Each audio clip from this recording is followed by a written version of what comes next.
Hello everyone, this is Mumbo and welcome back to another episode on the Hermitcraft server. It is episode 36 and today I'm starting things off outside my city area with smooth lighting turned off. So I've just come from the beta 1.7 update where smooth lighting just wasn't a thing. This is how lighting used to look in Minecraft. And oh my word, it looks horrendous. This doesn't actually look quite as bad, but that town was just... I'd forgotten how strange lighting used to be in the game. So now things have returned back to normal and I'm feeling much better about my base, but I can't help but notice that I have reactivated the tutorial by going back to an old version of Minecraft. So they're telling me that they're telling me how to punch a tree. Little do they know that I probably have more playtime than about 99% of people that play the game. Maybe even more, 99.99%. Anyway, to start things off today, I want to do a little bit of work on the storage system once again. We have got most of the items in place apart from all the colourful ones. So, I think you know what's coming. 1 hour session. So in today's super fast time-lapse chat, I want to talk to you about something very exciting that has literally just happened. I just got a message from David, who is a friend of mine and also someone that we filmed a mini documentary on the filming channel because he owns a very cool, well, he's actually made a very cool classic Porsche 911 and he's who we're working with to restore my Alfa Romeo. So for those of you who have been watching the Hermitcraft series, you may remember that I mentioned that I was in the process of getting an old Alfa GTV. Now, I absolutely love classic cars, and the classic Alfa GTVs are just my favourite car. Like, they're the most beautiful looking car, in my opinion. I just think they're absolutely stunning. I absolutely love the lines of them. And over the past 2 years, I've kind of been looking on and off into getting one. Finally decided to take the plunge. Me and David managed to find this shell. The engine's all in bits. It requires rebuilding, but the actual shell itself is perfect. There's no rust, and it's just been resprayed. And I just received a picture from David of the shell and the car looks so good. The red paint is just absolutely flawless. I tweeted it out. A lot of you guys are getting excited as well and I can't wait. I'm so excited. I can't wait to get the engine in there because it has a race engine. I can't wait to get that in there. I can't wait to get all the parts in place. I just can't wait to drive it. I seriously can't wait to drive it. But you know what? Even if I couldn't drive it, I wouldn't mind just standing there and staring at it because I honestly think it is the best looking car. I'm so excited. I don't know if you can tell. I am beyond excited right now. Anyway, back onto the Hermitcraft server. What is that noise?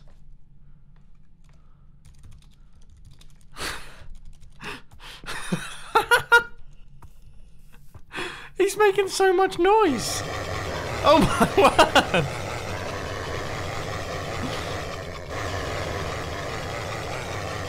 That is the worst noise I've ever seen in my entire life. So that was all pretty successful. I managed to get a decent number of all of the dyes. So then we have to put some of those into concrete powder, some of those into glass. And that's it. Then we can actually start filling in our storage system. Our storage system is now ready to go, which is extremely exciting. Okay, the strangest thing just happened. Do you see what I'm talking about? That white concrete just turned into black concrete. Well, my black concrete turned into white concrete and then just turned back into white concrete. Very peculiar. Anyway, outside of blocks changing color, I have managed to get everything done. So that is magenta, that is the pink, that is the orange, there is the purple, and then there is the brown. Now, I'll be totally honest. I would say that I am going to use probably maybe 2 or 3, maybe these colors might be used, and this color. And then outside of that, I can't see myself actually using any of these other colors. But, you know, it's very helpful to have inside the storage system. So there we go. That is everything.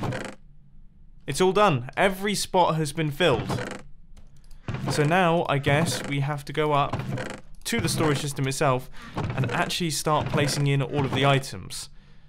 And I've just realized we need some way to show on the chests what those items are, and I hadn't even thought about that. And I don't really fancy using item frames because that will cause tons of lag. 2 things. It is now 2 days later because the new snapshot released literally just after recording that previous clip, and I've been going ham over the past couple of days and haven't really been on the Hermitcraft server. But also, I've come up with a solution to our problem. What I'm going to do is put some blocks out the front of the chest that signify the items that are in that section. Hopefully that works. So now all I have to do is make my way down the line, placing in all of the items. So if we place in sea lantern there, and then this is quartz, that is going to be our quartz pillars. Then we've got the decorated chiseled quartz, which I'm assuming I'm never going to use. Quartz stairs, yeah, you get the picture. I've been having a think about this system that we created where we would have just a couple of blocks out the front which tell you what is inside all 8 of the chests. But here's the thing.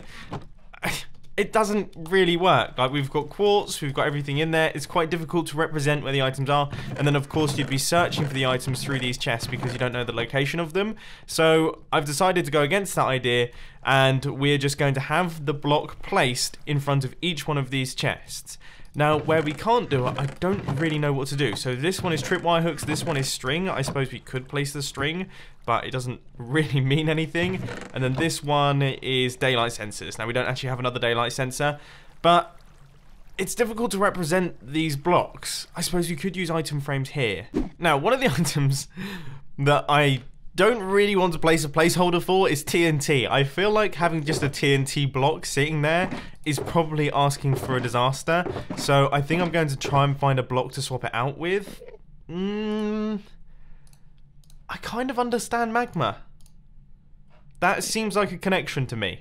After about an hour, we have got all of the items into this section of the storage system. You can see all of the comparators are on.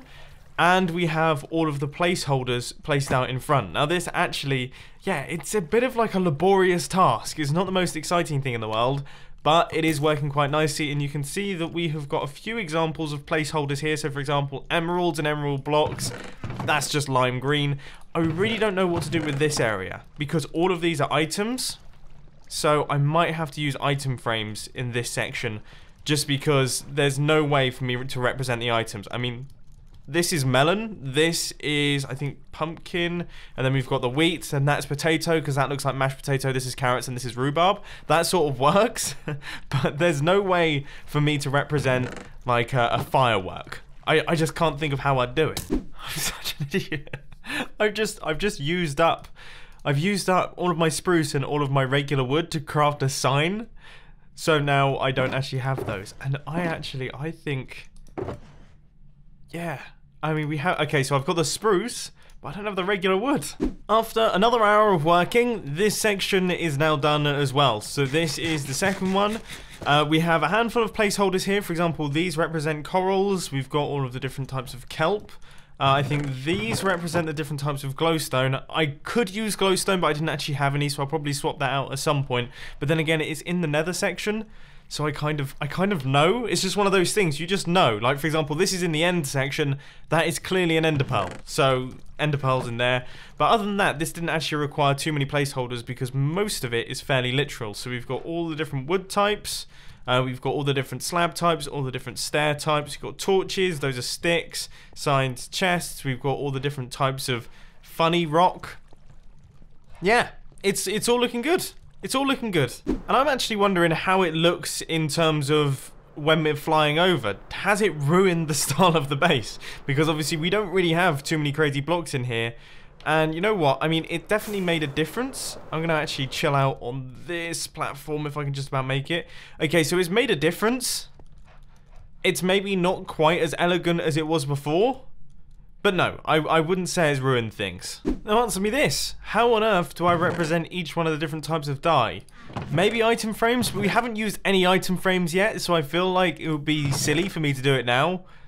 Maybe just use... Okay, I'm going to grab one of each one of these, and we'll use hardened concrete. This branch of the storage system is going to look pretty wild and wacky because of course this is the colourful section, so we're going to have essentially a massive rainbow making its way right the way to the end on both sides. I'm excited to see how this looks once we've got it fully constructed. I also just want to say, Grian, Grian, with filling my base with chickens, has basically filled up most of the slots with my storage system with eggs. They're pretty much every single hopper I go into, I have to remove some eggs from.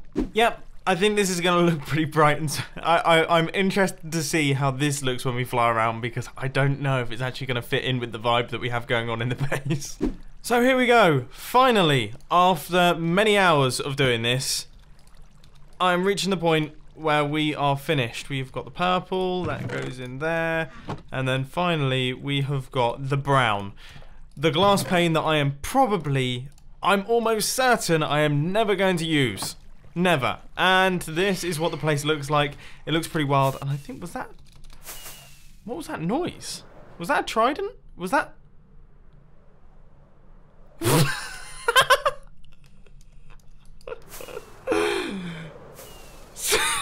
Seriously? He's phantom hunting from the top of my base, looking like a phantom. That is he's like a weird kind of superhero. Anyway, yeah, this is what it looks like. It looks very, very sparkly and very, very rainbow-like. And I'm happy with it. I'm just happy it's done. But we're kind of not quite finished just yet. This thing isn't quite functioning just yet because we still need to put all of the junk items in place. So all the items that fill up these gaps right here. And I imagine I'm probably going to use some dirt for that one. Oh, he's so ridiculous, isn't he? Now, I was going to go out and mine it, but it looks like we actually have a decent quantity of it. So there we go. And we also have 13 diamond ore in there. I didn't even realize that was there. And I'm running low on diamonds at this point in time. So, I think we all know what I'm going to be calling these. Just going to do a lot of renaming to subscribe. And in fact, just to make life easier, I'm actually going to copy that. And then, boom, we can speed things up. That is terrifying, dude. I mean, seriously, can't you do this somewhere else? How is he on fire now? What on earth is going on around here? Why is there a fire in my base? He's on fire again.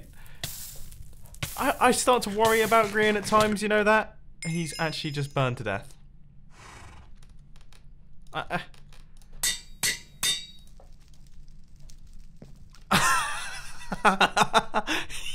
He is so committed to the role of being a phantom. Ah. That's funny. I hope none of his stuff went in that fire, because that would be awful for him. Right, let's get him patched up then. So, I think he's been fully restored back to health, and now I'm just in the process of loading up all of the items. So, if we do this, that, and we need to get to 41 bits of dirt that are named to subscribe. So they have to be named to subscribe so that, well, in theory... Oh, that's not what I meant to be doing. In theory, no other items called subscribe that are pieces of dirt should make their way through the system, which means that these will never get sorted out, which means that these are the only items that matter. So our sorting system is actually going to be working in the end. But...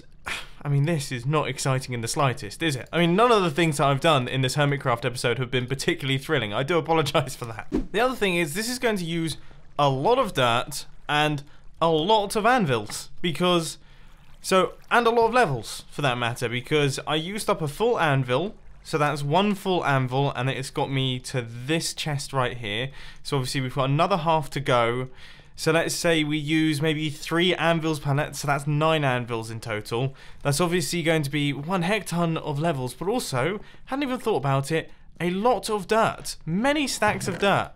I don't have that much dirt. So this one is fully finished and ready to go. It's got all of the items in place, and one thing that I realized as I was doing this is these ones right here. So for example, lapis is something, actually that probably falls under this list of items, in that if you have an item that you could end up getting lots of, so we're probably going to end up with a decent quantity of lapis and it's not really that valuable, what you can do is you can only use 4 items, and then the items will stack up here up to 41, and then they'll start dropping down into the chest, which means that A, we use less of these items, which is handy, but more importantly B, it also adds in overflow protection, because if we were to get 2 double chests of lapis, and then this was to start filling up as well, this can go right the way up to a full stack and it won't affect the other ones, whereas if we have 41 items here and then we get a full stack there, then that's going to cause a problem and it's actually going to break the other sorters around it, which could be an issue. So for all the items that I think I'm going to have lots of, for example fireworks, there's only one item in all of the slots, and then eventually that one will stack up. For all the items that I don't think I'm going to have many of, for example, Nautilus shells, then there's 41 items there, and then there's just a one item up front, because I highly doubt that we're going to get 2 double chests worth of Nautilus shells. Now that I've come up with that new solution for the problem, things are going pretty well. I'm just in the process of gathering up some more subscribe items over by the Guardian farm, which is that noise that you can hear in my right ear. So once we get these, I think... Oh, no. Really? It broke that soon? That's a joke. What? Oh, I have to go back to my base. Ladies and gentlemen, we are finally finished. So that right there is going to be the last set of items. Gravel, cobblestone.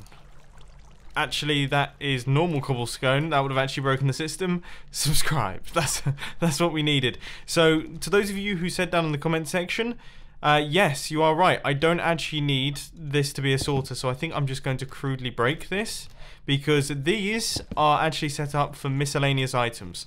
So these are for items that we don't have inbuilt into our sorting system. They're also for non-stackable items. So any items that haven't been put into any of the chests here will end up in these chests at the end. Cool. Okay, I'm going to do a quick run around, and I'm going to make sure that all of this looks okay, and then we can do the first test of the system. Everything looks good, so I think the first thing that I'm going to do is I'm going to test throwing in regular cobblestone and regular dirt, because I want to make sure that none of my placeholder items, so none of the ones that are called subscribe, are actually in the system without being called subscribe, because then that will cause an issue. So if I throw this in and then run after it... Okay, that is fast. There is literally nothing I can do to keep up with that. So I'm going to try my best to keep my eye on it. But wow, that has really whizzed off. But it's actually got itself stuck there.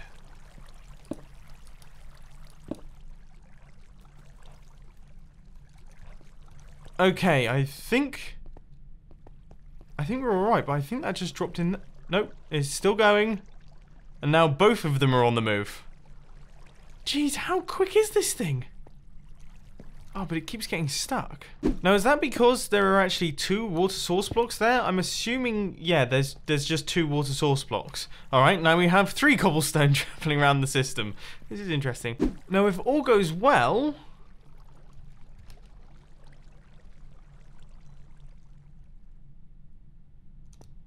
I think that just dropped into the chest. I think that just dropped into the chest. Let's see, let's see. I've never been so nervous. This is probably the most scared I've been in a long time. Yes! All the cobblestone dropped into that hopper. Oh my word. Okay, I can actually breathe again. I was so scared to look at that. Right, let's start trying out other items. That has worked perfectly as well, which is great. Okay, now we can actually start messing with this thing and dropping some items in. So I've got 45 redstone dust in my inventory. Might as well throw that into the system and see exactly what happens. Now, one thing that I can see will happen is that items will be spat out by this. So just give me 2 seconds so I can fix it up. Alright, so here goes. Redstone dust is going in, and it is now shooting through the system and looking really, really cool. So this is a strong start. I am so excited to see items just traveling through here at any given time. And it should, in theory, make its way over to this area here.